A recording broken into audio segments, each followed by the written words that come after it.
Conceive, believe, achieve. Shut the f*** up. You're listening to Believe You Me with Michael the Count Bisping and Paul Felder. Oh, wake up, everyone. It is the Believe You Me podcast. We are back. I am exhausted. So is Paul. But we don't care because we're going to bring the energy. We're going to have a tremendous show. We got 3-1-8. We got Renier Deritter taking on Robert Whitaker. We've got Paul Felder, the Irish Dragon. How the bloody hell are you, Paul?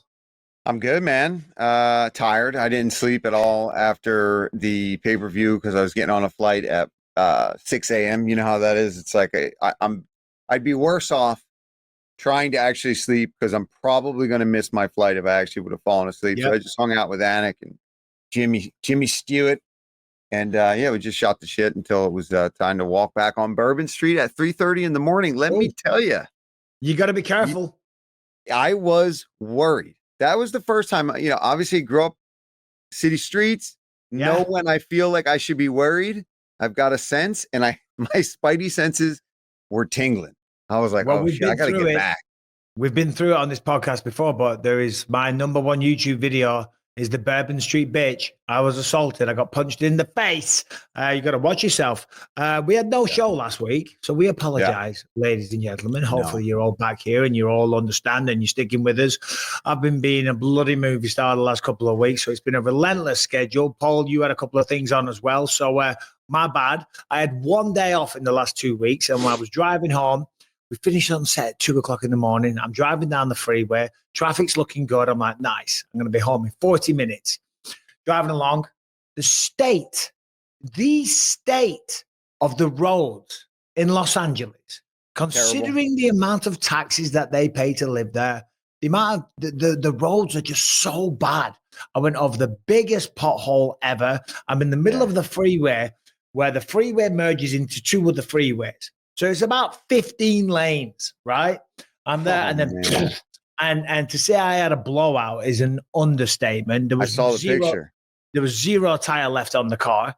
I'm in the middle of the freeway. There's sparks, there's cars swerving all around me. Pull up at the side of the road, just managed to make it over. Where it was, again, on the freeways, they have no lights, so it's pitch black, There's a huge embankment about this steep. I get out of the car because it's dangerous to sit in the car. You know what I mean? So I get out. I start climbing up the embankment. There's diapers. There's needles. There's shit everywhere. I'm pretty sure there was insects all over the place, right? And I thought, I'm a man. I know how to change a tire, right? But I'm looking at it. I'm thinking, this is pretty sketchy here. Yeah, if you're riding on that rim, I'd be worried. Yeah. And it's like, you hear about people getting run over. And I'm like, I'll just call AAA. I'll call AAA. So I call them. They're like, yeah, we'll be there in 40 minutes. I'm like, 40 minutes? Jeez Louise. That turned into an hour. That turned into an hour 20. 3.5 hours. I was on the side of the freeway after just working a 13-hour day, right? So apologies. There was no show last week because there was no Michael Bisping last Monday. Do you know what I mean? To say I was exhausted is an understatement. What a crazy juxtaposition, if that's the right word, where you're just on a film set. You're doing Hollywood stuff. You are in front of the cameras. There's makeup artists. There's trailers. And then you are on the side of the freeway with a blown out tire, crawling up embankments to try to figure out what the hell to do. Wow. That's a day. I don't blame us. I don't blame us for not figuring it out. And then I was traveling. Obviously, it made the schedule even harder. So, here we are. We're back. And I think we'll be back. I think we're good. It's you that might be tough next week, right? Because of Abu Dhabi is then the wedding. Right? No. Oh, don't bring that up. You're making me look like a bad friend. I'm not going to the wedding. Oh, you're not. I just can't. I just can't. Yeah. Jacko, shouts out Jacko, one of my best mates in the world. I'm just all over the place. I just can't do it. And I've got to do the UFC as well straight afterwards. You know what I mean? I've got my day job to think about as well. What was I going to say? I was going to say something when I was by the side of the road. Screw it. AAA guy showed up. He was great. And then afterwards, he shoots me a DM on Instagram. He's like, I knew I recognized you. But I felt very emasculated. I really did. Well, did you explain to him that you're like, I was like riding on the wheel itself. So, I mean, I would be worried you maybe did damage to the actual bearings and everything that's holding the tire in place. So, well, to be fair, he got there and he's like, yeah, I can't change this here. This is too dangerous. He said, what I'm going to do is I'm going to tow you off the freeway. I said, we'll do it then. And then he was thinking about it. He's like, okay, if you just like back off a bit and just like keep an eye out and like, wave your arms a bit. And we had the hazard lights on and shit. He said, we'll be all right. So anyway, changed the tire, off we went home, walked in. It's like 6 o'clock in the morning now. I'm like, I don't care. I'm having a double vodka and tonic. Okay. I've had a hell of a day. Oh, where have I gone? Hold on. There we cable go. does that. Could you hear me there? Yeah, we can hear you. My camera does that sometimes. I walk in, I'm having a drink. I don't care. It's 6 o'clock in the morning. Rebecca gets out of bed, goes downstairs, gets herself a gin and tonic. I said, what are you doing? She goes, well, I can't let you drink by yourself. It's a hell of a woman right there. That's good. A hell of a woman.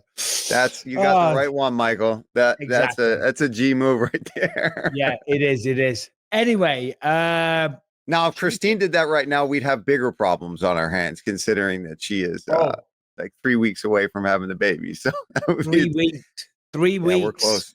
Yeah. Man. Maybe just about a month, maybe a little less than a month. Yeah. Do you have a name picked out? I do. I'll reveal it right after the birth, and we'll put it out there. I'll tell you what, it's got a theater / movie reference background from the old school days. Yeah. Robert De Niro, Groucho Felder. Is it Harrington? Yes, you got it. I didn't want to tell Mike yet. And since he's not here today, I maybe I'll change my mind. Maybe it'll be Brian now. Don't. They're like, you weren't here last week, and then this week Harrington's not here. Harrington, this guy's changed. This is a man that used to sleep on a park bench. That used to be homeless. That's an awesome guy. We all love Harrington. He's out there in Venice, Italy, right now. Doing it up, baby. Lording it up. I mean, times have changed for Mike Harrington. My God. He's warming it up for Bezos. That's right. He's in Venice on his honeymoon. So well deserved. And we all hope you have a wonderful time. All right. Do we start with the main event or should we go up? I mean, all right. No bollocks. Let's do main event. Max Holloway, Dustin Poirier. Holy shit. So I was on set, by the way. We had Cuba Gooding Jr. Sorry, I'm not going to go on about the phones and shit. I saw that. I saw your pick today with Cuba. That's cool. Cuba Gooding Jr., Oscar-winning actor. To say I felt the pressure because I had my first day with him. I had like 3 pages of dialogue. Do you know what I mean? Oh, shit. So really working with him then. Oh, yeah. And I'm like, oh, shit. And it wasn't just for me. It was more for everyone else, for the director and the production. I'm like, I don't want him to think that this is a piece of shit because he's like, who have you got me acting alongside here? This is the guy? Do you know what I mean? I thought, I got to bring my goddamn A game. Anyway, so I'm on set. And the pay-per-views were on, but because of the Fight Pass account that you told me about, Paul, because I used to pay for the pay-per-views, I had the stream going in my little room, and then I'd be busy, then I'd run back, I'd watch some fights, pause it, go back, work again, come back. So I watched all the fights. Holy shit. That main event I was able to watch from start to finish, uninterrupted. Unbelievable. Dude, early on, I thought, oh my God, what a crazy way for Dustin's career to end. Max is going to knock him out first round. He came out, cracked him hard, and he was hurt bad. And I was like, oh no. I was like, this is terrible. This is like the worst case scenario for Poirier, for all the fans there in New Orleans. And then he just did what Poirier does, man. He dug deep as shit. Got himself not only back into that fight, but then hurt Max a couple times throughout that fight. Looked like Max was going to be out of there. Then it evened out. It evened out, and it got end of the second round when he drops him kind of to one knee with the right hook that kind of caught like around the back of the head. Then he jumps for the gilly, right? Which is, I think I saw a stat. It's either 15 or 22 guillotine attempts that he's been for in his career. Never got one. Never got one. He's going to try. Could you imagine if he got the guillotine in his final one? Would have been unbelievable. But I was losing it when he didn't get it. I saw Max said afterwards, he's like, nah, not today, brah. But when Max walked back to the corner, He was a little He was dazed and wobbling. confused. He looked like me walking in this morning at 4:00. I was like, he didn't look good, but he came back into it. 3, 4, and 5. Good stuff. All the drama was in rounds 1 and 2. Good technical matchup. Max, he was the better man, but Dustin Poirier, holy shit. Even though he didn't win, that's the type of fight that embodies Dustin Poirier's career that I think he'd want to go out on. Yeah, of course he wants a win, but to fight in New Orleans, fighting a legend like Max Holloway, for it to be a back and forth affair, to dig deep, to show what he's made of, all right, didn't get the win, but he showed everyone exactly who Dustin Poirier is. Yeah, and he said even after the fact, he watched it back. Today I saw a post. I don't know if this was from Saturday night or Sunday or whatever, but he said that he fought a little more conservative, and he said, maybe then he agrees it was the right decision to walk away. He's like, I don't normally fight like that. I don't normally think about, getting knocked out or embarrassing myself or having the fight not go my way. He's like, I just would take those shots that were risky in order to be able to get the shot back. I mean, and he still fought like a maniac, but I'm glad to hear that at least he knows maybe it was the right time. Maybe he made the right decision, because after a really close fight like that, right, you can be worried that maybe there's more left in you. You want to keep fighting. I should have got the win. Getting x-rays and body checked out. I'm hurting. Yeah, I saw him in a sling. I saw pictures of him in a sling afterwards too. I don't know if it's from the kicks Max was landing on that side. He was doing a good job with that. Yeah, no, he really was. And it was the right time to retire. I mean, listen, stick around, make some more money. Of course, I don't know what Dustin Poirier gets paid, but it's a lot of dough, right? He's made an absolute fortune. We'll all miss him pulling up his shorts mid-fight. I love the spitting that he was doing. He spits all the time. He was spitting every bloody 5 seconds in that fight, pulling the shorts up, spitting, not doing the hair because he had no hair. He was all shaved head. His hair was shaved. Looking like, because someone came in when the fights were on, they went, who's this fighting? I said, that's Dustin Poirier. They're like, he looks exactly like Channing Tatum. I thought, you know what? He kind of did. Yeah. But listen, congrats on an incredible career. What's your favorite Dustin Poirier moment? Oh, man. When I was in Abu Dhabi and he fought Conor in the rematch, the second time that they fought, and knocked him out. I mean, that was to see him get that one back. And, it was before the real spiral of Conor. So it was still like people really thought he was going to come back and potentially knock Poirier out again in that second fight. And when he put him out like that, it was yeah. And I was there. So that one stands out most of all. Yeah, no, that's probably mine as well. You know what I mean? It was just, and the third one with Conor as well, the fact that he was talking so much shit and threatening his family and whatnot, and just not responding to it. You know what I mean? Just not lowering himself. Again, that just kind of shows the class of the guy. Unreal, man. Unreal. Another legend retired. Farewell, bon voyage. Enjoy retirement. No doubt he's going to get into a lot of stuff. But Max Holloway, 155 hits different. Justin, Dustin, two of the biggest names at 155, beaten both. I don't know what he's going to be ranked today, but he's in the top 5 at lightweight. I mean, obviously it's Armand Paddy or Justin Gaethje fighting Ilia Porrier next. I say Max Holloway versus Charles Oliveira, right? That's got to be the matchup. Before there was the esophageal injury. Of course, it was kind of a weird one. If Charles doesn't embody what a BMF is, I don't know what does, right? I think that's the perfect matchup to make.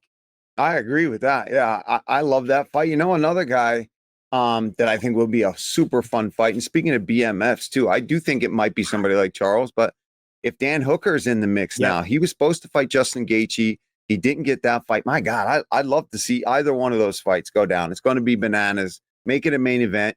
Put the BMF on there if you want to make it a big, huge, put it on a pay-per-view card, no problem. But I say either one of those fights. Charles, hell yeah, all day long. And Max is already setting up for that one. He's mentioned it.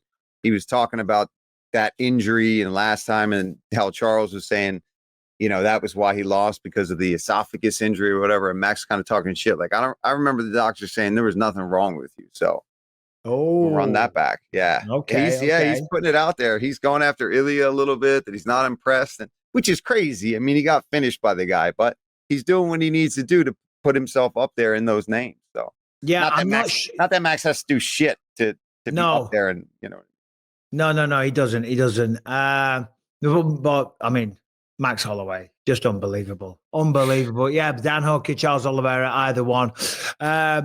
It was, I saw online that apparently it was so loud in the arena that they couldn't hear the buzzers. Now, as I say, I was watching it in it wasn't a trailer. It was like some room with no couch on or nothing with really, it was a fake Italian restaurant on like a studio with like really uncomfortable chairs. That's where I was hanging out. But was the atmosphere ridiculous? it was wild. And I couldn't hear it either. Headset on, anything. And they were right by, they weren't far from us. And I remember thinking, because we're calling the fights. I can see the timer right there. I knew it was 10 seconds. And then I knew the fight had to be over. I see 0 on the clock.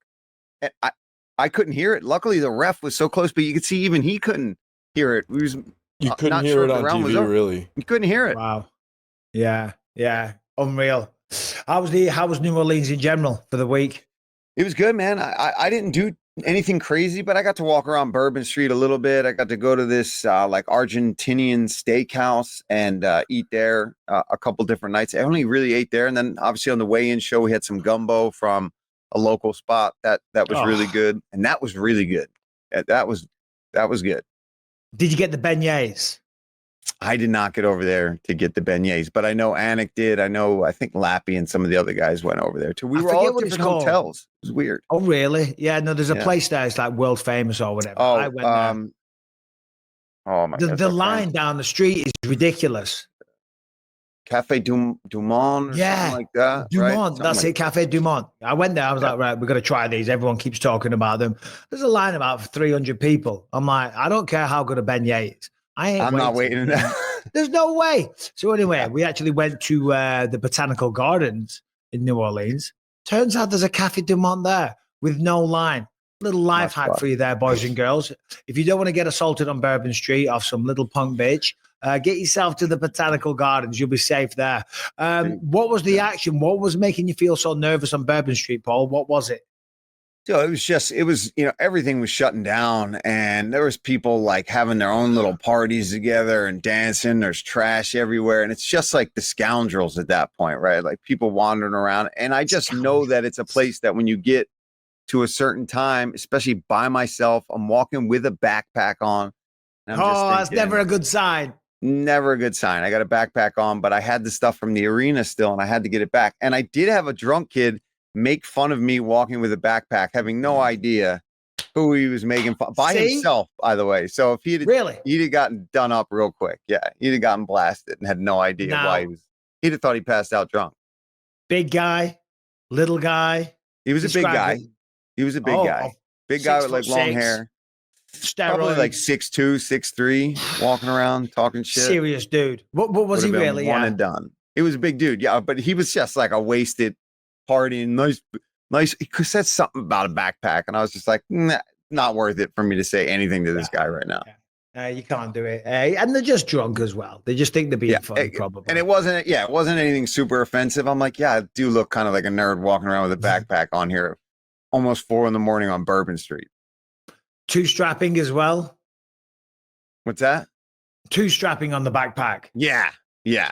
I always two strap. When I was at school, I mean, everyone two straps now, but at school, that was like the nerdy thing to do. It was always you had to have one strap. Yeah. Or the side strap. The side strap bags became real big when I was in school. And now all those people are walking around with a limp and hunched over to the side. So you did yourself a favor. I got a bit of a limp these days. All right. So Max Holloway, Dustin Poirier is retired. Max Holloway, we said Dan or Charles Oliveira. Anything else on the main event before we move on? Harrington's not here to give us some nuggets of information. How dare he be living his best life? The only thing I would say is I thought it was interesting that, and it just goes to show you that when you're in there in the octagon fighting, it's a different feeling than what's actually being seen by the judges or by the people on the outside. Because Dustin, after the fight, really thought that it was 2-2, that it was much closer, that he thought he possibly could have won the fight. And then he said he watched it back, and he can see how Max would get away with most of those rounds with better volume, clean strikes. He was hitting the body. He was mixing it up. He was moving well. But when you're in there, that's why And I also respect that about him, that he can go watch it back and kind of admit maybe it wasn't as close as he had thought. Where you get a lot of guys that will just, they said that, they're going to stick to having said that, even after maybe they watched it and realized, oh, okay, I can see it being the other way around. I think that just, again, speaks to the character of Porrier. So. All right, today's episode is sponsored by Shopify, that is here to help you. If you want to build a commerce platform that is selling to millions of people, if you've got a business idea and you want to get off the ground, but it seems a little intimidating, Shopify is here to simplify the process and make it super, super easy. It's going to give you a ton of support. And before you know it, you're going to be selling to a worldwide audience. Shopify is the commerce platform behind millions of businesses around the world. And 10% of all e-commerce in the United States comes from household names like Mattel and Gymshark to brands just getting started. Get started with your own design studio. With hundreds of ready-to-use templates, Shopify helps you build a beautiful online store to match your brand style. Accelerate your content creation. Shopify is packed with helpful AI tools that write product descriptions, page headlines, and even enhance your product photography. Get the word out there like you have a full marketing team behind you. Easily create email and social media campaigns wherever your customers are scrolling or strolling. And the best yet, Shopify is your commerce expert with world-class expertise in everything from managing inventory to international shipping to processing returns and beyond. If you are ready to sell, you are ready for Shopify. Turn your big business idea into a profitable business with Shopify on your side. Sign up for a $1 per month trial period and start selling today at shopify.com/believe. Go to shopify.com/believe, shopify.com/believe. Sign up for $1 per month trial and start selling today at shopify.com/believe. Yeah, I'm just looking at the rankings here. Max Holloway, number 5. Porrier is the champ. Makhachev's at 1, but we know he's fighting at welter. So it's Arman Sarukian. Charles just lost for the belt. Then there's Justin Gaethje, and it's Max Holloway. You know, I mean, Max Holloway, the power that he has at 155 is so different to 45. And we know about the chin, and yeah, Porrier got him. But would he be able to do that at 155 pounds without that much of a wake up? Because Max looks massive at 155. He's big, dude. He's big. And I was...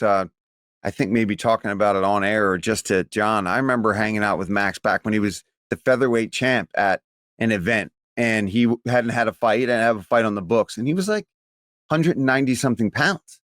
Oh. So even as a lightweight, that's not small as a lightweight. Like once he decided, like, okay, I'm not having to make that cut anymore. I'm going to be lifting and eating at this and training and sparring at this weight. He's got to be, I guarantee he's high 70s by the time he gets into that cage. If not close to 180 by the time he fights. No, he did look big. All right, so that's the main event.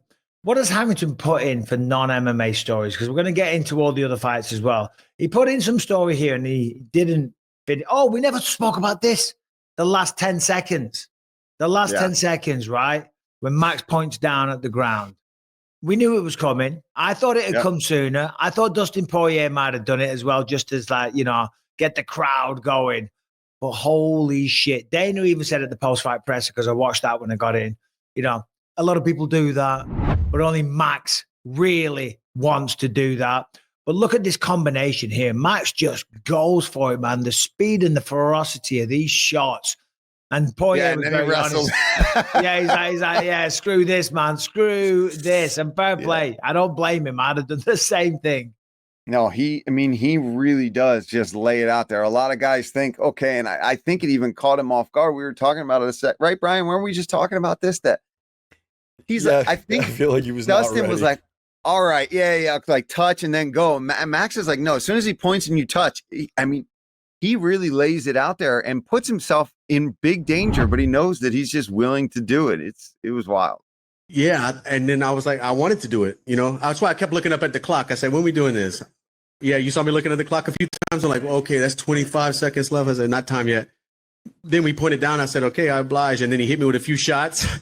And I said, okay, we're going to wrestle a little bit. Let me clinch up. There's only 8 seconds left. Yeah. It's like, listen, you might be winning, you might be losing, but you don't want to get knocked out. He was looking at the clock a lot. I never realized he was looking for the last 10 seconds. Let me ask you this. They're both pissed, Max and Dustin. that they didn't get fight of the night. It was an incredible moment. The atmosphere was electric. You couldn't hear the buzzer. We got a lot of drama. We got back and forth action, but I don't think it was the fight of the night. What do you think, Paul? I agree with I agree that it was a fight of the night, but no, I think the fight that got it was probably, if we're talking just absolute crazy chaos, barn burner type action. Plus, I do appreciate and think about guys. I love both those guys in the main event. You're getting paid. You guys are getting paid. And I know Max for maybe records and things like that wants to get as many as he possibly can. And who doesn't want an extra $50,000? But the guys that got it, Kevin Holland's making a lot of money too, but I feel like they got it.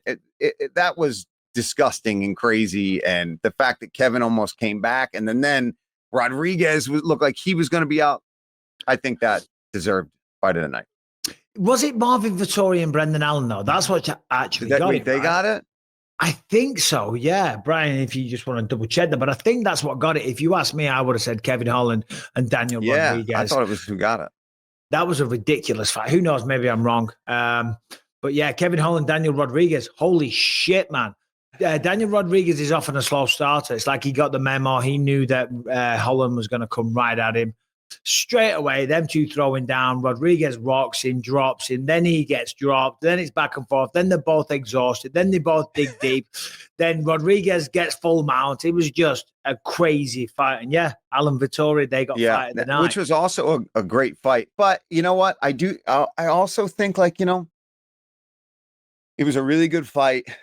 $50,000. Marvin's been through a lot recently, having just lost his freaking brother in April in a fire, which is a really horrible thing. Brendan was a Louisiana boy put on in front of his crowd. Yep. Could have probably gotten more takedowns in that fight. Got Marvin down a couple times with, I don't want to say with ease, but I think he could have grappled a lot more. And he chose to kind of stand and trade with Marvin for 15 minutes, basically. So I'm not mad at it either, man. No, I'm not mad at it.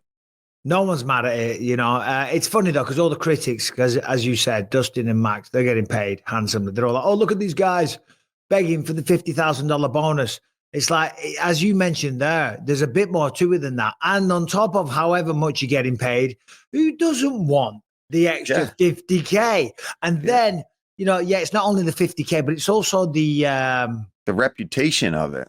Yeah, and just to know, personally, I put on the best every time I get bonuses, or the best performance. It's a nice little thing. I remember when I was fighting, I'd be backstage and I'd have my fight and I'd be like, nice, that was pretty good. That was a good finish.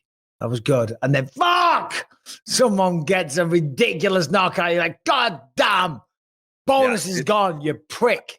Every time you fight, you're watching everybody else's fight thinking, all right, I want you guys to have a good fight and everything, but just not as good as what I just did. And it's crazy because now the commentators, I kind of want the next one to be better than the last. But when you're fighting on those cards, you almost hope that you only have the best, fucking craziest finish, crazy fight. Get all the bonuses. You don't want anybody else to get them when you're fighting.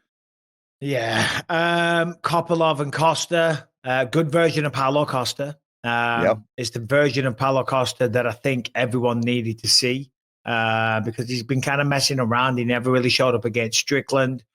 He just hasn't been in himself lately. But Saturday night, it's like he was like, okay, can't mess around. I've got a lot of pressure here. If I'm going to continue getting these spotlights and co-main events on pay-per-views, I've got to bring it. I thought he looked good. I thought he looked really good. And I thought it was a much closer version to the crazy, reckless Paulo Costa that we saw early on, but looking sharper, really using his kicks again, landing combinations, good footwork, seemed to be in great shape, right? He kept up that pace the entire fight, the entire time against a really, really tough kid in Kopylov. I mean, that guy's got really good boxing. He's got great kicks himself, and he's got some of the, I think, second best or something crazy takedown defense for the division currently. So he's a tough customer to deal with, and I thought he looked really good. Yeah, and then he got on the mic. He had some stuff to talk a little shit, talking about Hamza. So I never saw that because, as I say, I was going in and out. So I only caught the fights. I didn't see the interview, sadly. So I know I saw him at the pre-fight presser, And I saw people also saying that he pulled a Ryan Garcia because he was at the pre-fight press and he was all like agitated and as he was talking. So Khamzat Chimaev apparently, allegedly slid into his girlfriend's or wife's DMs. I've seen now that Khamzat has come out and said, hold on a minute, bro. It was actually your missus that messaged me first. So the plot thickens a little. Did you see that? Man. No, I didn't see that he said that. No, I knew that there was some DM or something. Yeah. Khamzat says that. Khamzat says that she slid into his first. I mean, obviously we don't know the situation, but it's pretty good. Listen, Costa's not going to get a fight against Khamzat unless Khamzat loses against Dricus du Plessis next month. But certainly got all the potential for a very good fight. Speaking of DMs, there's been some. I mean, we missed so much. It was a good. Maybe it's for the best. Maybe it's for the best. I think it is honestly for the best because how are we not going to just constantly be going back to that or re-referencing that throughout the show? Now let's head time to Paul, what are you referencing for those that don't know? I am referencing the unsolicited DM pics from one and only Conor McGregor to some artist out there who is very vocal on social media and not afraid to speak her mind. I can't what are you thinking? What are you thinking? It's bad enough that was even anything he would send anyway. That particular one, right? I mean, that's epic. That's an epic idea. That's a word to use. That's one word to use, right? But then to send it to somebody that you've never even talked to and who is clearly going to use this as fuel to go right back at you and not be afraid. It's almost like he wanted this to happen. Oh God. What's going on? What's that house? What's that house like on a Tuesday night? I was on a movie set and I walked in and everyone's like, have you seen this? And I was not prepared for what I saw. No. And then I saw everyone going on about, God, he's got it all, man. He's got the money. He's got this. He's got a gigantic. And I'm like, oh, hold on a minute. Let's have a look. I'm curious to see how big this thing is. Very average. Very average. I will say that. I think the thing that sticks out, pun intended, is just what's going on in the photo in particular, right? Like everybody I talk to is like, well, whatever. Are you? Now, what did he have? Because I didn't spend too long. Weight attached. But how do you? Was it like? I know it was a weight, but was it a device? We should ask Chael. We should have brought Chael's son in on if we were going to discuss this topic. Why? Because he can't stop talking about it. Oh, really? Chael had like a whole day on Twitter about the safety practices of tying a weight to your junk and like how you should do it and how you should stand up when you do it and what not to do to get your junk ripped off. It was pretty entertaining. It was like a lot. It was this whole day. How the mighty have fallen. He's one of ESPN's mainstay reporters reporting on how to safely attach a weight to one's penis. No, I was going to ask, did he have like, was it a tool, pardon the pun, for to attach a weight to your penis? Was this like some kind of device that is designed for people that maybe want to try and bulk up, shall we say? I mean, based on what Uncle Chael was saying and the way he broke it down, yeah, it's definitely for that. People are doing it to because I don't know if it was fake or stronger or because I saw and you obviously AI and fake stuff is everywhere. Yeah. But I think I saw a link. Brian, for a second, I thought you were about to show it. I was like, "What? No, don't." I've avoided seeing it the whole time. I wouldn't do that to anybody else. I think I saw a link though to where you can purchase these things on eBay or Amazon or something. That's wild. I think it's the sponsor for this week, is it not? These are Chael's instructions. What are they? Oh my God! He went and did all of that too. He said he's developing dickweights.org. Here are the hidden dangers the public must be informed of. Never assume your dilly can take the weight. Start on your knees. Don't just tie it and drop it on. nerve damage, Oh my bruising, chafing, my and God. fractures may occur. Don't be a hero. Be a smart lifter. Those are just the beginning of Uncle Chael's tips for safe weightlifting. Tips again. Wow. Pardon the pun. Yeah. It's like every ad for pharmaceuticals on TV. You know, may cause this, that, and even death. Death. Oh God, yeah. So maybe it was. So for we the missed best. that. We missed that. We certainly did. Harrington's Well, hold in. on. There's another holding. thing at the same exact time that's going on. Have you seen the pictures of him with somebody on the beach? This chick? I know. It's almost like he's into not bagging the hottest girl when he's out doing side quests. I saw a theory about this on the internet where D. Devlin's into it as long as the chick isn't hotter than her. Yeah. Dude, that's another whole topic. And, dude's money drunk. Like, he's gonna do whatever he wants. Yeah, he's also extremely volatile, so we'll leave that one there. Also alcohol drunk. Yeah. Well, it was, as I said, probably for the best that we were very, very busy. All right, this episode is sponsored by Raycon. If you are looking for headphones, if you are looking for earbuds and you want reliable earbuds, you want ones that aren't going to break the bank, and you want ones that sound absolutely gorgeous, that have perfect noise cancellation, then Raycon is here to save the day. Raycon's latest model is better than ever with a 32-hour battery life, a multi-point connectivity that lets you pair with two devices at the same time. And by the way, speaking of battery, with Raycon's quick charge function, just 10 minutes of charging yields 90 minutes of battery. By the way, these earbuds also come, as I said, with active noise cancellation, something that is difficult to find at such an accessible price point. And Raycon start at just half the price of other premium audio brands. Listen, I've used Raycon. They sound great. They look great. And as I said, they're quite affordable. I am sick of paying for expensive headphones, a certain brand. I'm not going to say them. They break so easily and they cost an absolute fortune. With Raycon, you solve all of those problems. Raycon's everyday earbuds come in a spectrum of vibrant colors also, so you can match your summer vibes. So when you're going on your evening strolls, listening to your favorite podcast, going for a run, listening to your tunes, you're looking good and you're listening to perfect audio. So right now, go to buyraycon.com/believe and you will get 15% off the best-selling everyday earbuds. Right now, Raycon is offering 15% off their best-selling everyday earbuds only at buyraycon.com/believe. Buyraycon.com/believe. I'm just looking at the non-MMAs that Harrington put in, and he put in here, he doesn't finish. This is how phoning it in Harrington was. The WNBA players caught a ton of flack online for wearing pay as what you always shirts at the WNBA All-Star game. The people keep pointing out that there, and it just ends there.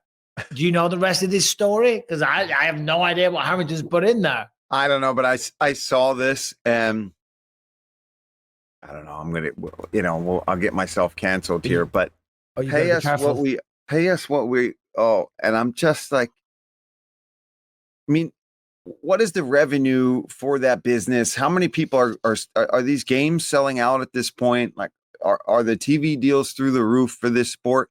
Because at the end of the day, it's like if they want to get paid as much as the professional men, the NBA, it's just never going to happen. It's not quite as entertaining. I think there should be professional sports for that. I think that they should be able to do this. I like that there's a league, but to think that you're going to get as much as like a LeBron James and all these guys who are scoring X amount of points a game, who do just outrageous things in the game, it's not going to happen. So I just did some quick math here. And last year, according to Google AI, I'm not sure how accurate it is, but the WNBA lost about $40 million. So if that's the case, there's 144 players in the WNBA. That means they owe the NBA $277,777 each. You did that math in your brain, Brian? No, I'm on a computer. I have a calculator.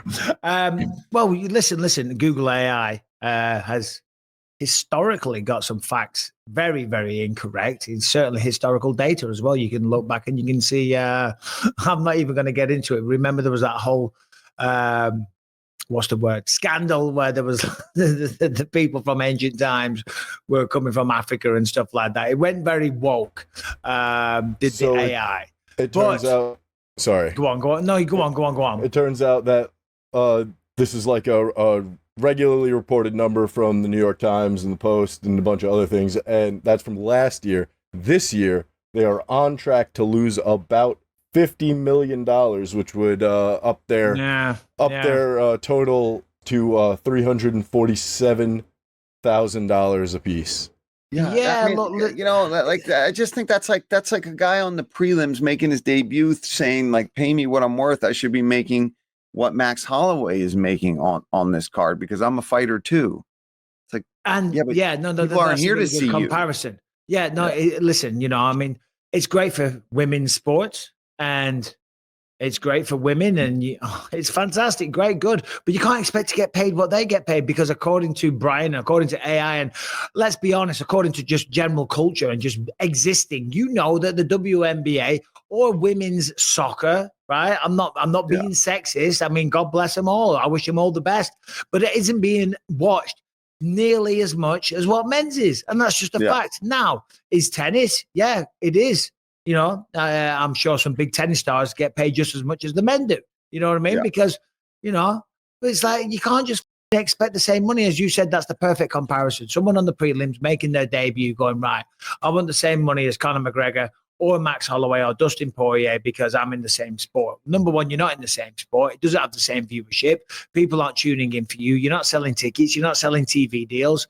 It's a sad but true state of affairs. I don't even know what the argument really would be for them expecting. Now maybe I'm wrong in that they want exactly as much as what the NBA is making. Maybe they just want more. But again, like Brian just said, it'd be different if they were making hand over fist with the product that you guys are putting out there and people are just selling out arenas and you're still not getting paid more. Then it makes sense. But yeah, if it's barely struggling to stay around and you're still there and you still got a job and you can still go be a professional athlete, then more power to it. It can keep going. But if it's losing money to begin with, how are they going to afford to pay you more? Where is that coming from? To be honest, I mean, is there people actually making that argument? I know they're saying pay is what they owe us. They just want paying more. We all want more money, right? Yeah. We all want more money in this life. And I think that's just a natural thing. And certainly when you see other guys making a shit ton, you think maybe you're entitled to more. But is there actually people out there that want paying? The women out there campaigning for the same money as the men? And it's got nothing to do with being a man or a woman, as you just pointed out perfectly. It's about how many people are tuning in. If people aren't tuning in, then it's not even a conversation to have. It's just not logical. The money isn't goddamn there. Yeah, it's not like it's not a charity.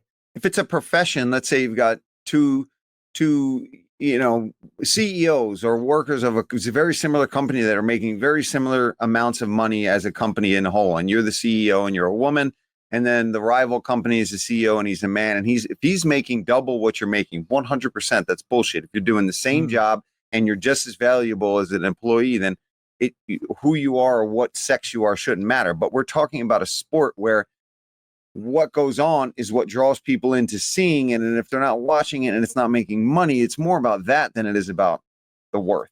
Anyway. Yeah. Hey, but listen, fair play. I hope they'll get paid, but they ain't going to banging on. Yeah, why not?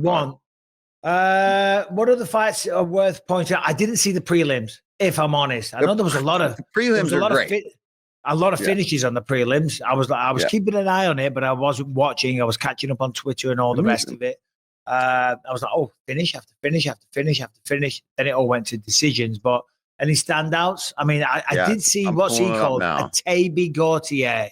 Oh, God, Gautier assassinated his opponent. I forget who it was now off the top of my head. Robert Valentin. Islam Dulatov knocked out Adam Fugit. And then went and... Robert Valentine is who he finished. Yeah. Islam Dulatov, Versace model from Chechnya, knocks out Adam Fugit, and now apparently today he's on a model shoot. Yeah, he's got a photo shoot literally Monday, he said, and he took a 0 damage, so he's gonna look just fine. No problem. Jimmy Crute, man, good to see him get a big finish and a big win. He's a guy that I think a lot of people love and brings it. And he's had some weird results and draws. And then he had that long layoff. So it was really nice to see him come back.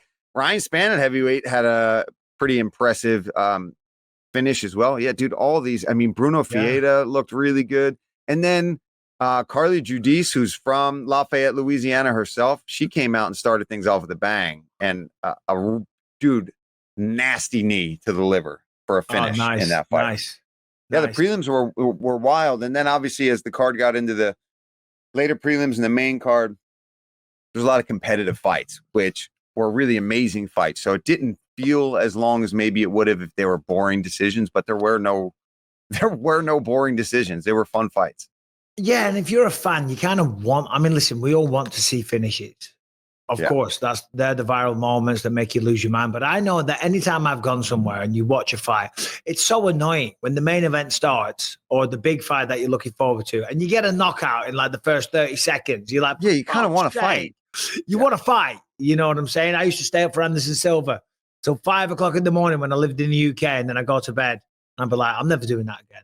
Because he just finishes the dude. I might as well have just watched the highlight on Twitter in the morning. You know what I mean? There was no point ruining my Sunday to stay up. All right, today's episode is sponsored by Cash App, and they are here to make it a breeze, to make it simple, to make it just foolproof for sending and receiving money to people. You know the score. You lend someone some money.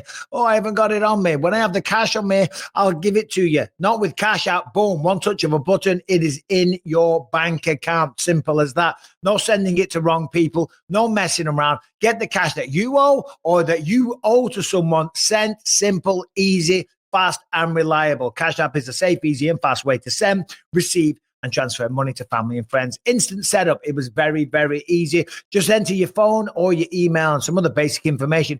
No bank account needed. And there is no waiting. The money will show up straight away. No waiting around for days. It's your money. You shouldn't have to wait. So you can feel confident and secure that you are not being ripped off. So right now, what are you waiting for? If you want to send money in 2025, then you've got to do it with Cash App. And the best thing about it is that for a limited time, new Cash App users can use our exclusive code to earn additional cash. For real, there's no catch.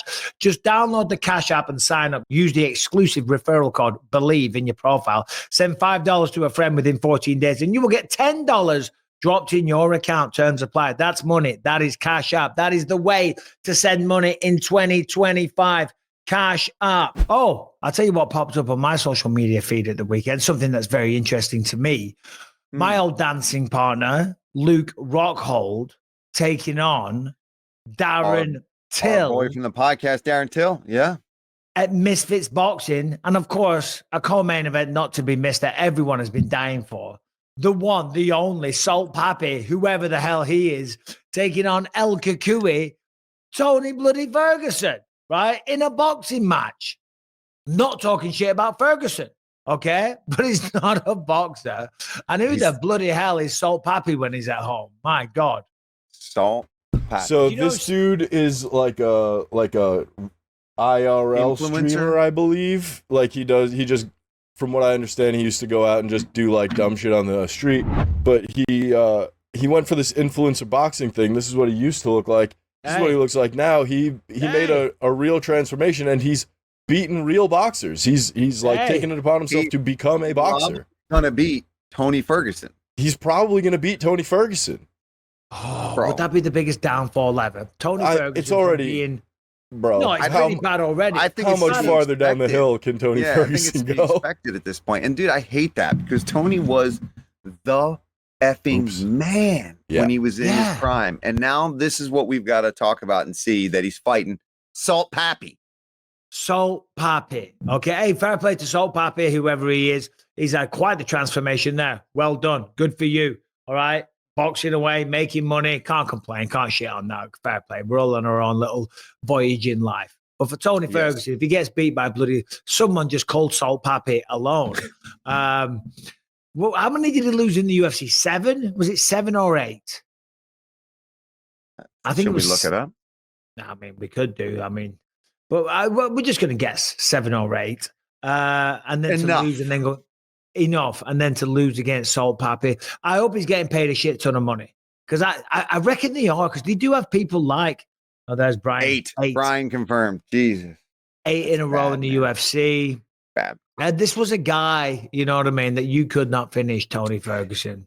And a guy that we thought, and there was people in the community, in the know, people that watched the sport, that when he was at that level, when he was on that win streak, thought he's the guy to beat Khabib.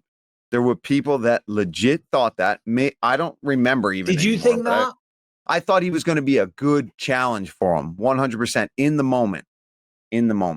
Now, to think that we ever even thought that, he never left, man. And I get it. You get it. It's tough to say I'm done. Poirier's going to go through it right now. It's easy to say he was done on Saturday, right? But you know the weeks that follow when you finally hung it up and said, okay, you know you made the right decision, but my God, does it creep in? It still creeps in. Today, I was talking to John Anik. I was on his podcast for like 10 minutes, just breaking down the fights, having fun with him and Florian this morning. Oh, he's trying to get about doing another podcast, Paul. Thanks very much. Jesus as Christ. a guest, not as a.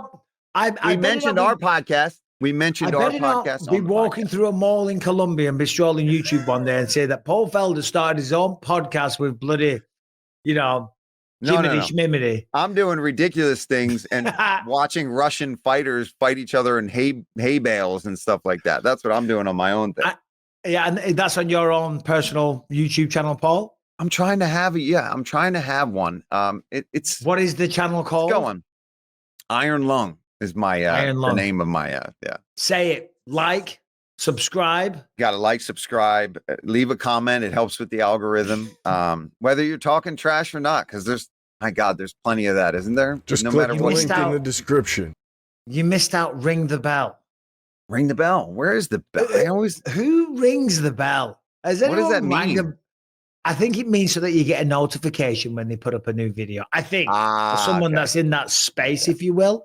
Yeah, but I've never rang a bell. I don't want a notification. I have notifications all turned off on my phone. Do you have notifications on? Yeah, they're a pain in the ass. Never. And you know what? Because of that, though, the only notifications I have set on my phone are my wife can call me and it will go through, and my mom can call me and it will go through. Yeah, and that's about it. Yeah, you know what? Something of interesting too. I was talking to Sean Brady. He always watches our show, by the way, still. So he'll probably enjoy that we're talking about him. He's in a weird spot right now, man. He's trying to get these fights with these guys, and he's saying people aren't saying yes on the other side of things right now. I won't get into all the details because I'm sure he's trying to really hash it out with the company and stuff, but he's ready to go. He's a guy that's ready to go welterweight, and he's in a group that has there's only a few around him that he should be fighting. So hopefully the welterweight division, we thought it was going to start getting sorted. And it looks like it's still getting blocked up with guys. So anyway. I'm just going to extrapolate that you're saying that Ian Gary's saying no. I mean, he's maybe him. You never said that. Else. You have not broken the trust. He's a guy that should be fighting Sean or somebody. Paul Felder said maybe it's somebody from Ireland. Could not be somebody from Ireland. Oh, but okay. Sign a damn contract. The welterweight division stacked with top 10 contenders from Ireland. We were talking a second ago. Darren Till, Luke Rockhold. I like it. This is a weird one for me. You know what I mean? Because Luke Rockhold, right? Obviously, I beat him to become the champ. Yeah. But that was almost 10 years ago. Do you know what I mean? Darren Till is a mate, and I love Darren. Do you know what I mean? Yeah. And I want him to win. Of course I do. But it's going to take away from my title-winning victory if he goes out and beats him.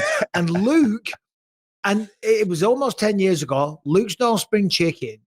And Luke is really dismissing Darren. I saw him say he doesn't belong in a ring or a cage with me. Darren Till is not a man to underestimate. I am telling you. And this is striking only, right? And Darren's only boxing. Bro, Luke, I got nothing against Luke either. But he did that before to a man from the UK. And it did not It did not go well for him when he did that. And he did it before with a man from Florida in bare knuckle called Mike Perry. And that didn't go well. He got his teeth knocked out. It's a different rule set, man. It's a different rule set. Darren, boxing, I like his chances with anybody that is an MMA fighter.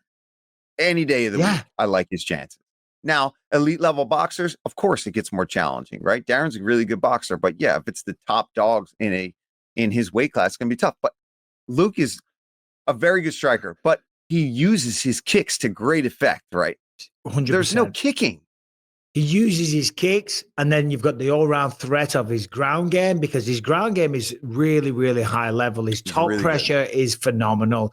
He's got great kicks. Of course, his hands are good, but they're not lethal. You know what I'm saying? He's not really known for his punches. And if you get on the inside with him, it takes away his reach and his range and his speed and all that stuff. You know what I mean? So he has a lot of disadvantages in a non-MMA fight, you know? So he better not underestimate Darren Till. And Darren Till's going to go out and he's going to minimize my key victory. You prick, Darren.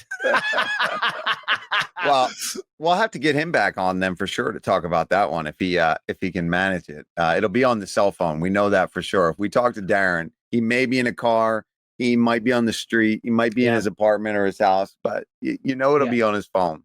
And it's always fun. It's always fun. Yeah. I tell you what, though, his last boxing match, I don't know if you saw it, he had against Darren Stewart. Remember Darren?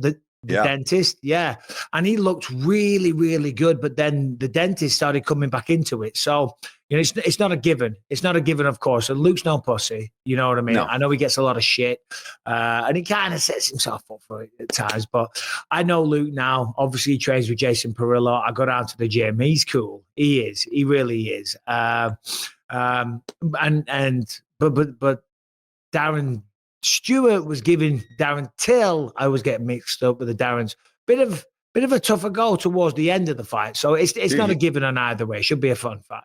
It should be a fun fight. But credit to Darren Stewart too. He was tough as shit in that fight, man. I mean, he got hit with shots from Till that absolutely could have knocked guys out clean, and he took them and continued to march forward. I did watch that whole fight, and it was a lot of fun. But Till did look.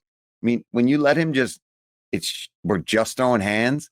He's fast. He's got power. He's awkward, right? He's got good movement when he wants to, and great uppercuts. Darren Till's got fucking some of the best uppercuts, I think, out there. Remember what he did to Dricus du Plessis? Gave him a good go as well. Sean Strickland, we spoke about this at the time. When he stormed the cage and with the poop walk. The poop walk. Awkwardly walked up and cracked that guy in the face. No surprise. He has been suspended. Did they say how long? Do we know how long it is? No, I don't see that anywhere. I saw it doing the rounds on Instagram, and I clicked on like the more to read it because I wanted to see how long. Didn't see that either. I did see that he just had a fight announced with Israel Adesanya, so I hope it doesn't affect that. Maybe it'll be 6 months. Maybe it'll be 3 months. It'll be from the time that it would have happened. If it's 3 months, it's not an issue. If it's 6 months, they might have to delay the fight. Do we know when that fight is with Adesanya? They announced that? I didn't see that one.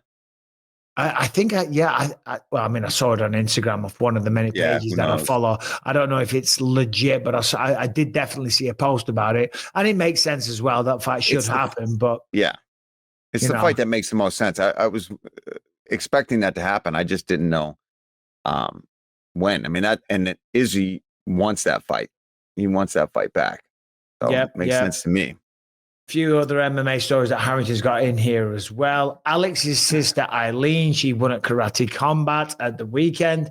President Awesome caught up with Potan Pereira as well. Apparently he wants to fight in Karate Combat down the line.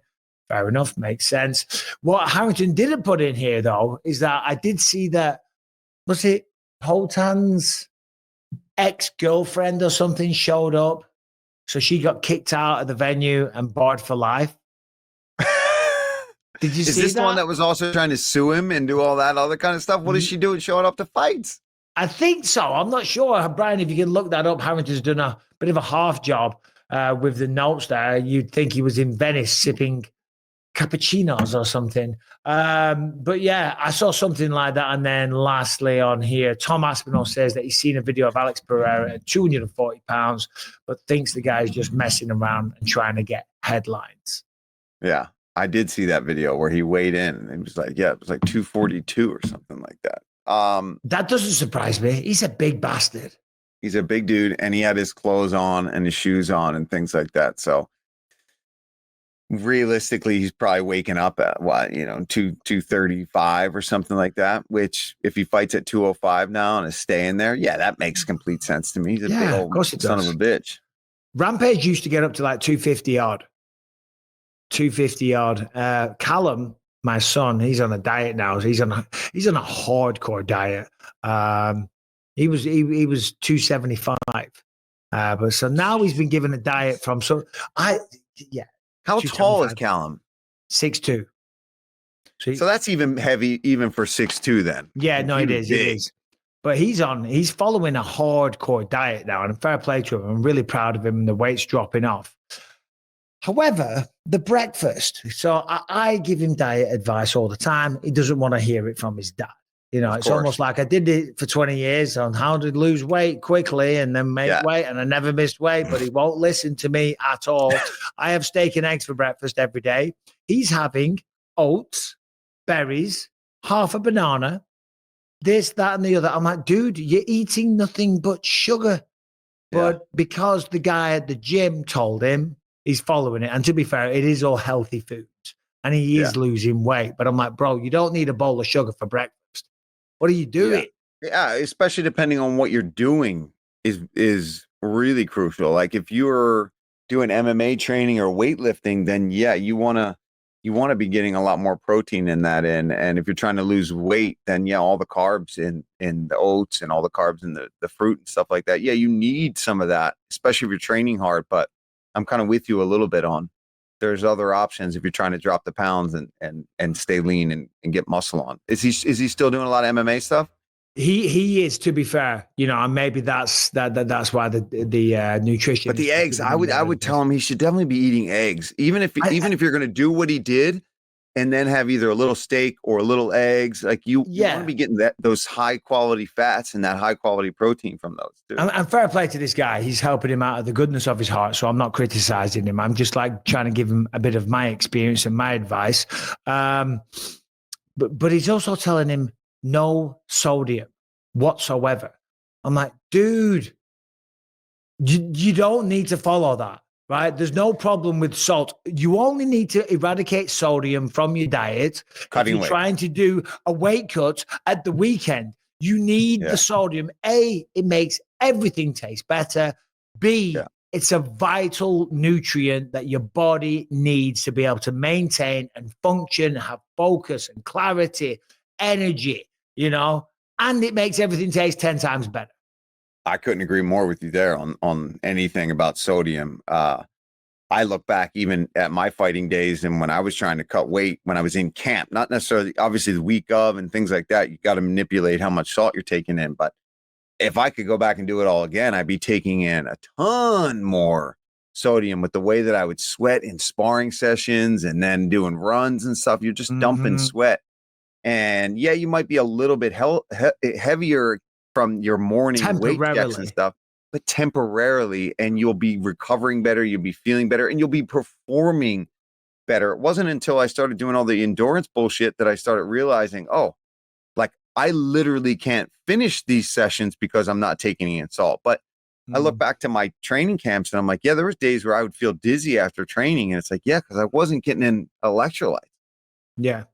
I mean, fair play. Listen, he's following his diet and he's dropped about 10 pounds already. In fact, I think he might have even brought the 260 barrier, 250 something, which is a while since he's seen that. His goal is to get down to like 235, 240. I'm like, dude, you could even get lighter than that because he wants to fight soon. So he's dropping his weight so he can feel better. And when I say fight, I don't mean embark on a professional career, but he's doing all the training whilst he's in college and he wants to compete. He does jiu-jitsu tournaments and stuff like that. So he wants to have a few amateur fights. How old is Callum? 24.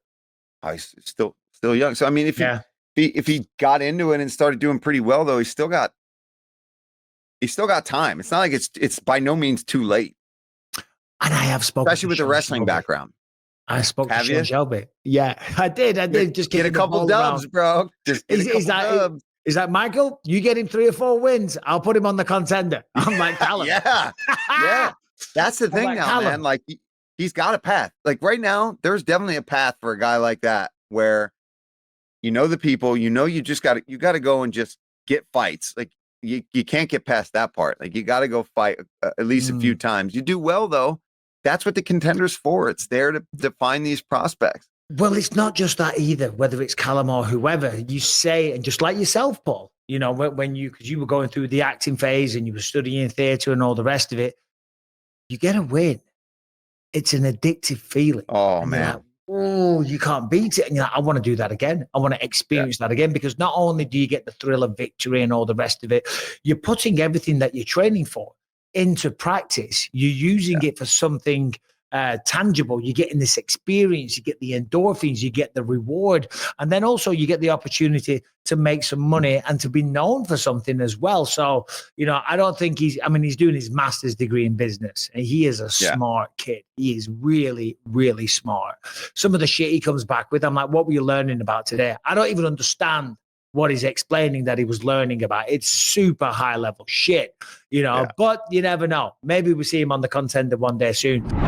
All right, today's episode is sponsored by Ghost Bed, that are here to help you, to save you, to make sure that you get a good night's sleep and you are the best version of yourself. You all know if you don't get a good night's sleep, you're not going to be a good version of yourself the next day. That is where Ghost Bed comes in, because the Ghost Bed Luxe, also known as the coolest bed in the world, is built from top to bottom with cooling materials and patented technology that actually pulls heat away while you sleep. And like every mattress in Ghost Bed's new collection, it features their Pro Core layer designed to give you extra support through your hips and your back to keep you pain-free. And if the Luxe isn't your style, no worry. Ghost Bed has options. Go to ghostbed.com/believe or just hit the link in the description down below and take their mattress quiz. After a few quick questions about how you sleep, they will set you up with your best match from their all-new collection. They have over 20 years of experience. They've got over 60,000 five-star reviews. Ghostbed is a family-owned company that knows how to build top-quality mattresses that actually last. Every mattress is made in the USA and Canada using premium, durable materials. And whenever you're ready to upgrade your sleep, use the code BELIEVE at checkout for an extra 10% off. Yes, that's even on top of their fantastic deals. That is ghostbed.com/believe. Use the code BELIEVE to get an extra 10% off. You can just click the link in the episode description down below. Ghostbed, sleep cooler, sleep better, even when your brain won't tap out. What's the biggest regret of your career, Paul? You were saying about the sodium and all the rest of it. I agree. I love the elements. They're not sponsoring today's show. They do sponsor the podcast sometimes. I never leave home without a few elements in my little backpack, certainly when I'm commentating. Magnesium, sodium, all this other shit. But what's the biggest regret of your career? It's easy to say now that I've been retired for a while, but I think I wouldn't have waited so long to fight again after the Hooker fight. And I think I would have tried to get more in when I was still young enough and still in peak prime. But it was also 2020. And that I think that really contributed to me retiring when I did, was just no fans, all this kind of stuff. If it was just like it is now again, and I had taken a loss, and I would have came back earlier, but yeah, I would have tried a few more fights. For me, I've said it many times. It's not being disciplined between training camps. For the most part, when I was living in England, the gym was almost like a 2-hour drive away, and I'm from a small town. There's probably more gyms there now, but in between fights, I would just blow up. I would put weight on. I wouldn't train. I wouldn't go to the gym. And then I get a training camp, and then all of a sudden, boom, here we go, balls to the wall again, overtrain like an absolute goddamn maniac, diet like a maniac, have no carbohydrates, have zero recovery protocol. Now it's all you hear people talk about, ice bath, my recovery, sauna, red lights, this, that, bloody massages galore. Sounds lovely. That's what I like to do in my spare time. Do you know what I mean? Yeah. This recovery protocol bullshit, that's all very good. It is good. It is true. And you do need it. But also, you got to learn how to work hard as well. You know what I'm saying? Yeah. You can't replace it all with good old-fashioned You can't replace good old fashioned hard work. You know what I'm saying? I think there's. It's funny because I think the old generation suffered from too much hard training, right? And we overdid it, and we were always banged up, and we sparred really hard, and all that kind of stuff. But now I feel like the new generation has the opposite problem, where they're all trying to be elite level athletes, which is fantastic. But you're right. Don't go too hard. Fighters, though. Yeah. Don't go too hard. Don't go too hard. Make sure you recover. Don't overtrain. And I do feel like there's guys that worry about that so much now that they actually aren't trained properly enough when they get in there. It's like having a Ferrari and driving it like you're going for a Sunday drive with your grandma in it. You got to put that foot down sometimes. You got to go. You got to burn rubber. You got to take it around the course or the tracks or the back lanes and drive like a dickhead and risk your life and go for it and get the thrill and the rush. You know what I'm saying? Just like I was on the bloody freeway when I had a blowout. Yeah, it's true, though. You do have to feel that pressure. You do have to feel that intensity and that pace from time to time. You don't need to do it every single day. We know that now, but my God, you got to have those rounds, or you got to at least have that partner that's going to bring that out of you, right? Even if it's just one guy that you're going with where all right, I'm going with Bisping today. All right, it's going to be, he's going to give it to me. He's going to try to beat me up a little bit, and it's going to be hard. And then maybe you have other rounds where it's like, okay, I'm going to be able to control this. I'm going to be able to game plan and stuff like that. But the old school guys did too much of the new school kids are doing a little too much of being safe. Yeah. There's no replacing hard work. Speaking of hard work, tomorrow I will be jumping on a plane, as will you, Paul. We will be flying to beautiful Yas Island, Abu Dhabi, because Robert Whitaker is stepping back in there once again, going up against Rainier Deritter. Robert Whitaker, I love this guy. Right, he's awesome. Everyone loves him. There's no drama. Fights his goddamn heart out. What a bloody career he's had. How do you see this one with Deritter? Deritter's massive. Who did he just beat? Who did he just knee in the stomach? Oh, Bo Nickel. Just took out Bo Nickel. Before that, he submitted Kevin Holland, submitted Gerald Meerschaert. Certainly doing really well in his UFC run so far. I mean, Robert Whitaker's got really good anti-wrestling. We know he's got tremendous boxing. We know he's got bags of experience. What's your thoughts on the fight, Paul? Yeah, I think this is by far the biggest challenge for Deritter. No, I mean, I think he would admit that 100% too, that facing a former champ and somebody like Whitaker is going to be a big problem. I think, obviously, we can't predict and we can't pick a winner, but I think the problem for Deritter is going to be able to find that fight taking place in the clinch and getting it to the ground. And if it does get there, I think the problem for Whitaker is obviously going to be if he ends up on the ground for any extended periods with Deritter. He is massive. He is strong. He is younger, I believe, right? Yep. They're both 34. They're both 34. Dude, Whitaker's just like Halloway, where you're like, you're only 34? And it's not like you look older than that, but we just have seen you for so long. You think that they're older. Like, you think Max is 47 years old, and he's 33. Not because of the way he looks, but because he debuted at 20 years old, and he's 33 now. So, do you think there's any damage? I don't mean damage, because again, Dustin Poirier retiring, right? Yeah, he wanted to be a champ. Yeah, he'd made the money, but also starting to rack up a few losses, and a few finishes. He got finished off Justin Gaethje. He got finished against Islam Makhachev. You start to have that kind of, not the confidence, because we're always going to have that, but you start to realize that you're human and you can't do this forever. Obviously, last time out, Khamzat Chimaev, was just phenomenal in that performance against Whitaker, crushed his teeth. And apparently that was an issue that he'd had for a while, some issue with his teeth. But do you think there'll be any lasting psychological effects to Whitaker? Nah, I don't. I think he's been there. He's been knocked out before. He's come back and he's won fights. And I think that, Khamzat literally crushed his teeth, and he's had issues with his teeth before, and he got choked. He knows Khamzat's an absolute monster.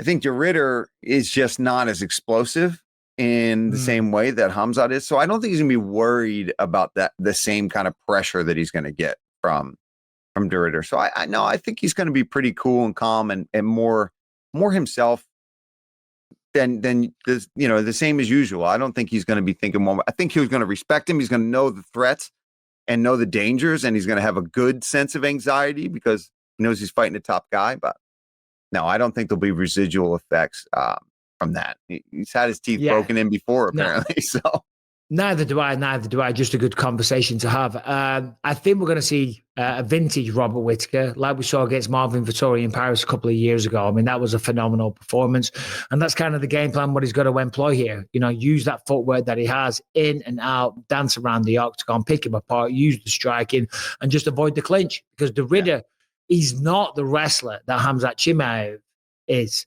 He's just not. No. But he has some way, some knack of when he gets a hold of you, it is kind of sloppy at times. And I don't mean that to be insulting.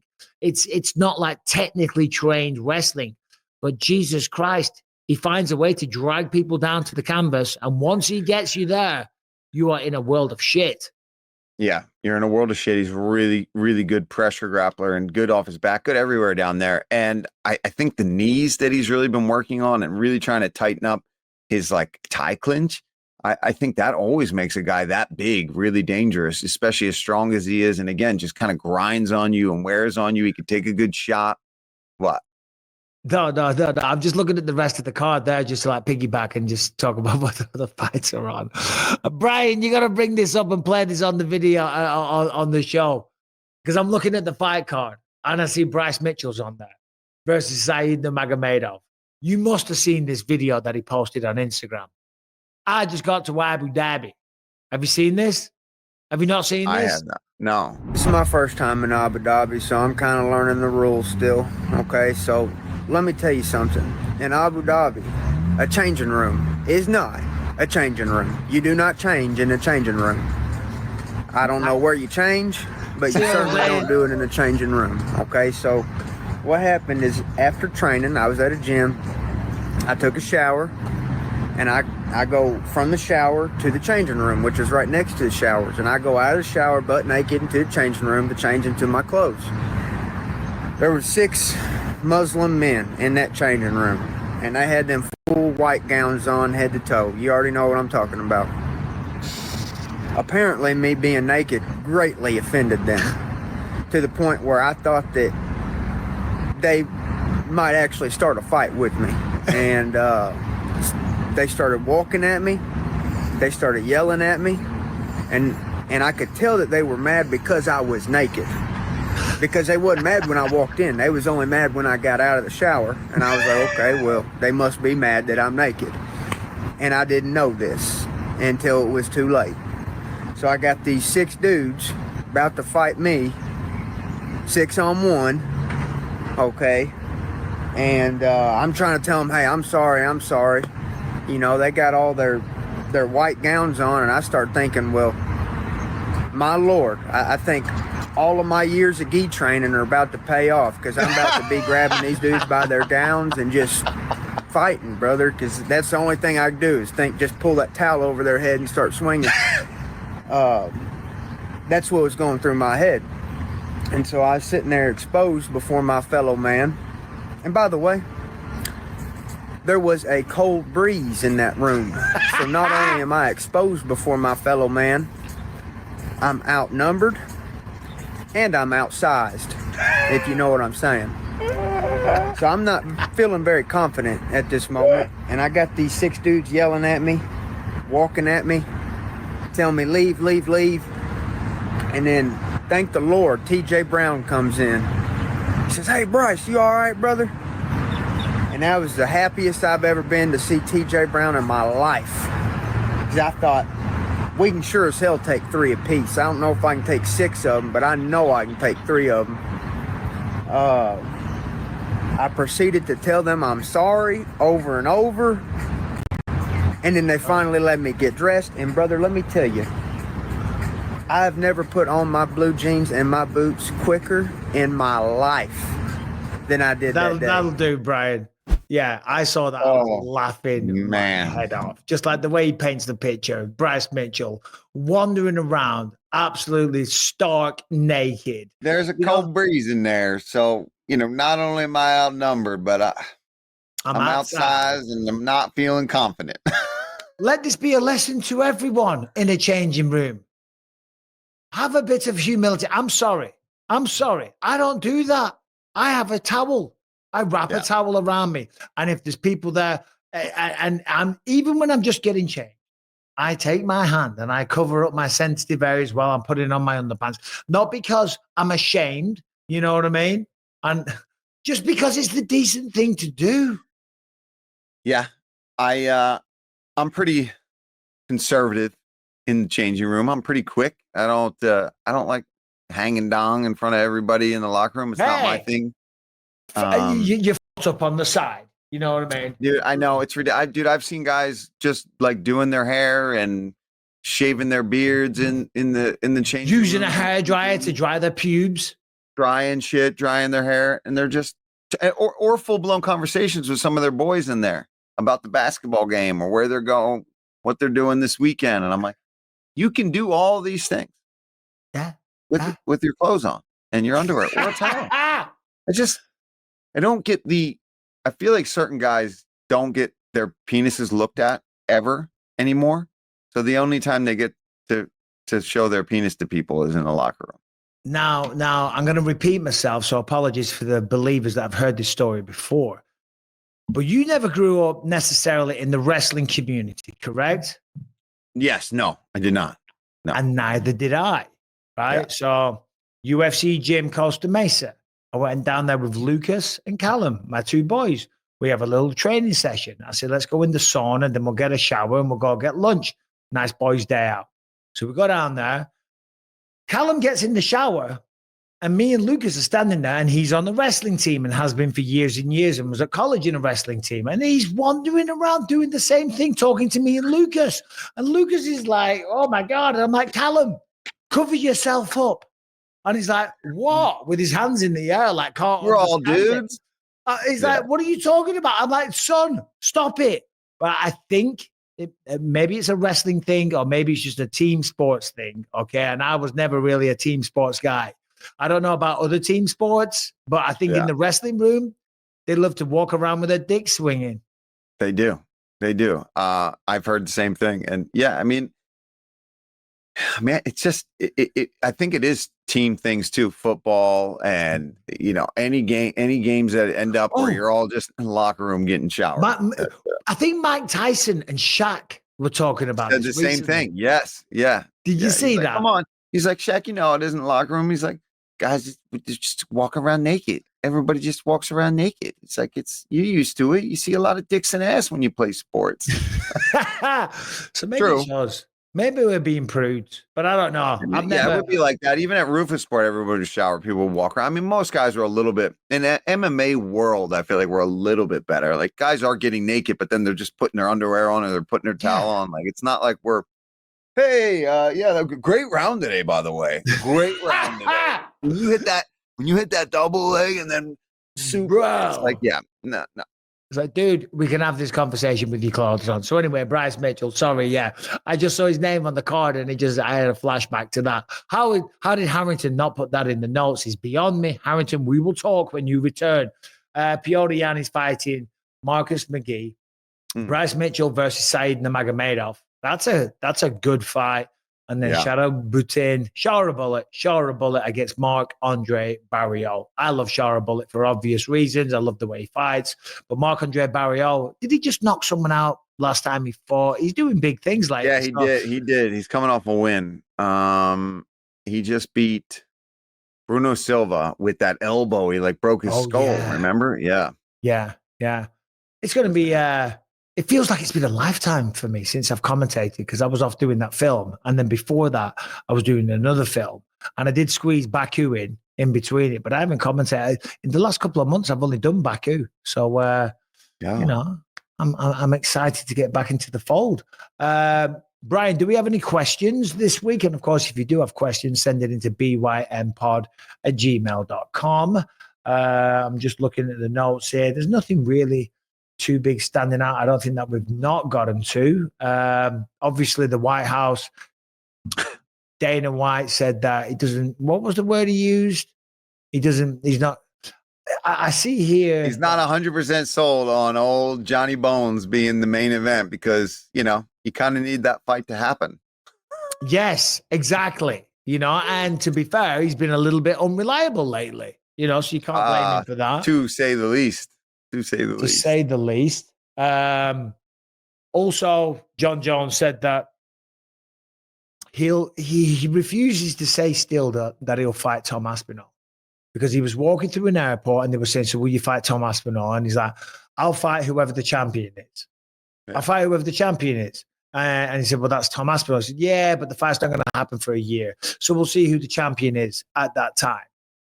There ain't anyone at heavyweight anytime soon going to beat Tom Aspinall. Just say you'll fight him. If Tom's the champion, I'll fight him. But it just, I don't know, maybe I'm reading it wrong, but it's not a good look. I feel like he's got this just built up grudge with him where he doesn't even want to give him the recognition of saying that. It is weird to me, man. I don't know what it is. I don't know if it's just psychological and how he feels about him, and then all the drama that's been going on with this fight, and then it not happening. But yeah, he won't. I mean, I see what he's saying. He's basically saying he will without saying he will. But yeah, he won't utter the words that he will do that. It's strange. He was also going after DC. It's like I'm trying to shit on Jon Jones. I'm not, but it's just topical stuff. Well, was that the Wayne show? Yeah. We were just explain asked kind of like who you would cite, who would you fight on site, and where would you want it to be? If there's somebody you had a grudge with that you could fight, and you could pick where it would take place, where would it be? And he was mentioning, I don't really have any beef with somebody, but if there was somebody, I won't say who. And we were all kind of like, I was, insinuating, like, I think we know who you would fight. If you could fight him anywhere. And he's like, yeah, I'd fight him in my house so I could kill him if I needed to. Like, you know what I mean? Just to the death, where if it was in the living room of his own house. And then John made some comments, but he never, to his credit, he never actually said Jon Jones. DC never actually said Jon Jones. Gaethje had a good one. Gaethje said I forget who he said he would fight I forget who he said he would fight, but it would be in an elevator. I don't think he picked somebody, but he'd want. Oh, Colby Covington in the elevator. Okay. I thought that was. I know you were sourcing material for your roasting segment. I know because Harrington helped out a lot. Some of the jokes made it. Did they give us some of the jokes? Yeah. Because Harrington books comedians, obviously, for comedy clubs and stuff like that. So you reached out. I was on the group text. I'll be honest. I wasn't feeling the stuff that came back because I was reading the jokes and I'm like, maybe it's the delivery, but I was like, these aren't the best. So what did you go with, Paul? What was the I think one made it for sure, and maybe two, but one was DC has really proved to us that hard work and dedication can make you a champion. It can, you can live a good life and something along those lines, but it cannot beat cocaine in jail time. Oh, it can't beat cocaine in jail time. I thought you said it can't be. Yeah. All right. Yeah. Well, all right. Dan Hellie did really well. He wrote. I know he had a couple of good ones. I saw that on Instagram. Yeah. All right. Okay. Well, I guess we'll do some questions now. If you have a question, send it into bympod@gmail.com. Do us a favor, like and subscribe to the video if you haven't done. Leave a comment as well. As Paul said earlier, it does help the algorithm. Brian, what do we have today, mate? We got one here from Mr. Joe LaFontaine. LaFontaine? Boys, Nashville at the Bridgestone Arena. We're on Broadway. We had to send in a question. Fights are Saturday. We're going to be gone. We're leaving Thursday. I want y'all to tell me about the nerves throughout your career. Was there ever a time where it got easier? I'm a drummer, and when I started playing big venues, I got way more nervous. Were you nervous every time? Talk to me about the nerves through the career. And Mike, take us around England. Show me Manchester accent. Show me London. I know all the believers want this. Give us a tour of England accents. I want to see that. Well, first of all, we'll start in Scotland, mate, right? Because you talk like this, then you come a wee bit down.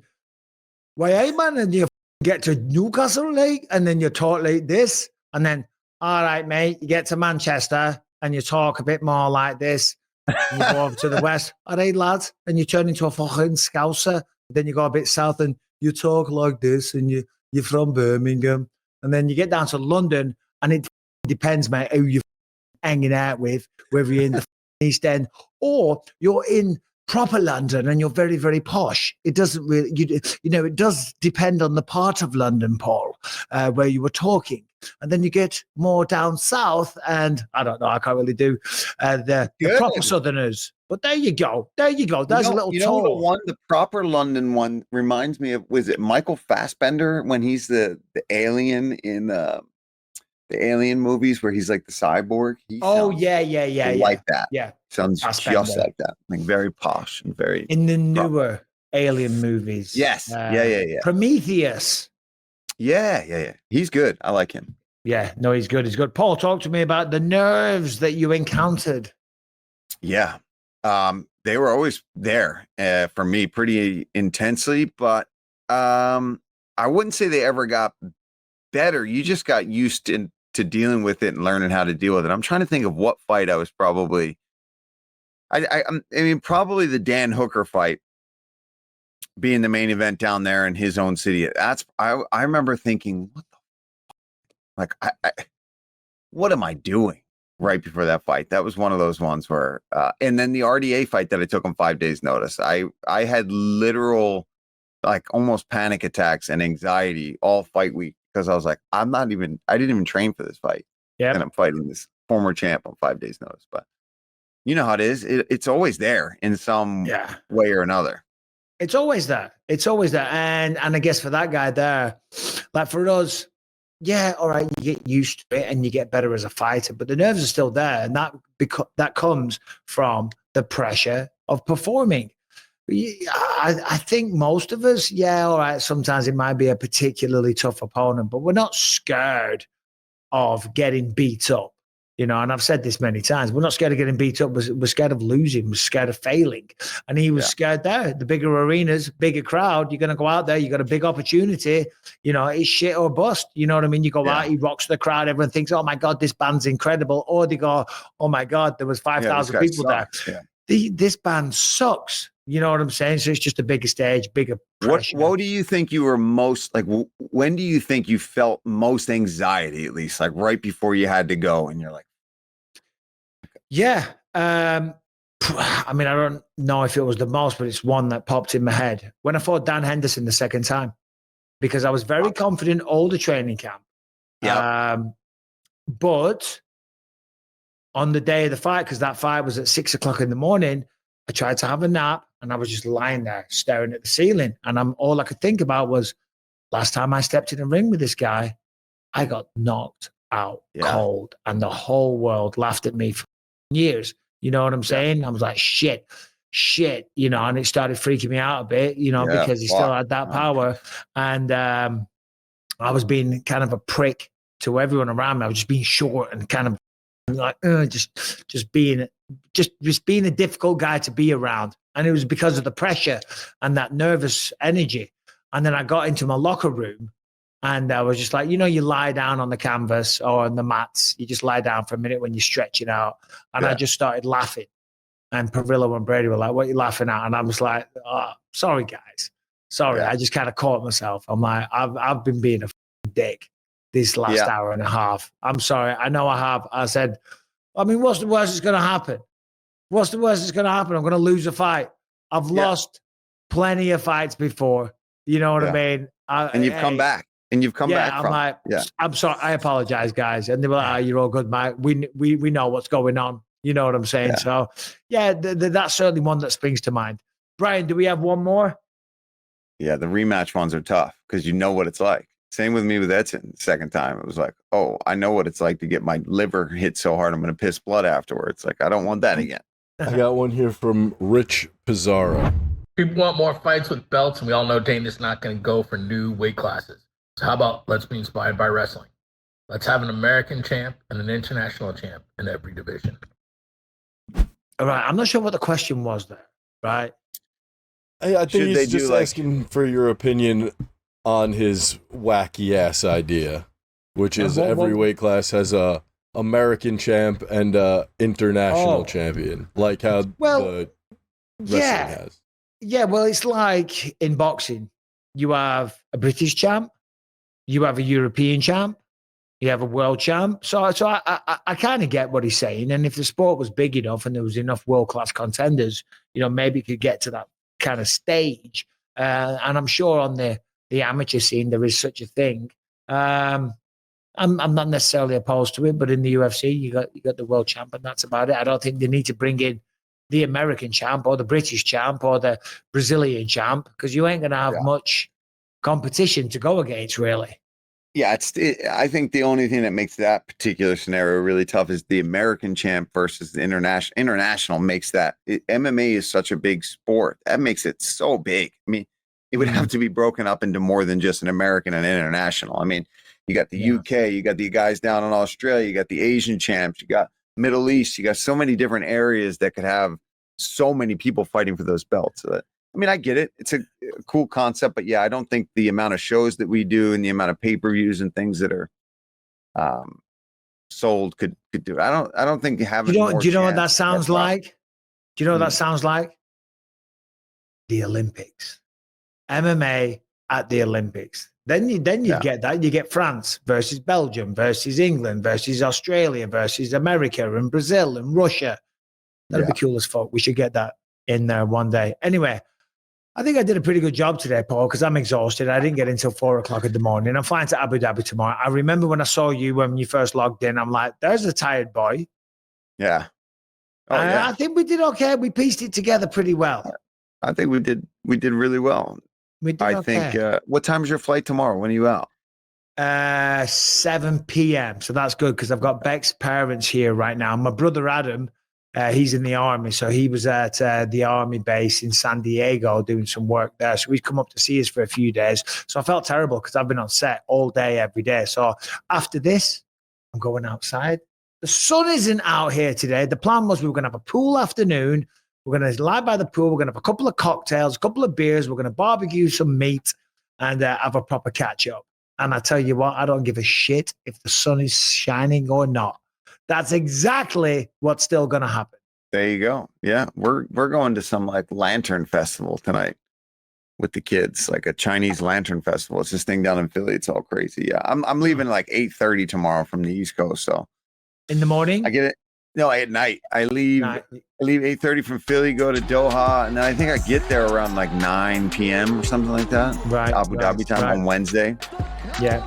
Well, I will see you there, my brother. Ladies and gentlemen, thank you for watching the show. We appreciate all the support. Apologies about last week, but bet your ass we'll be back next week. Take care. Bye-bye.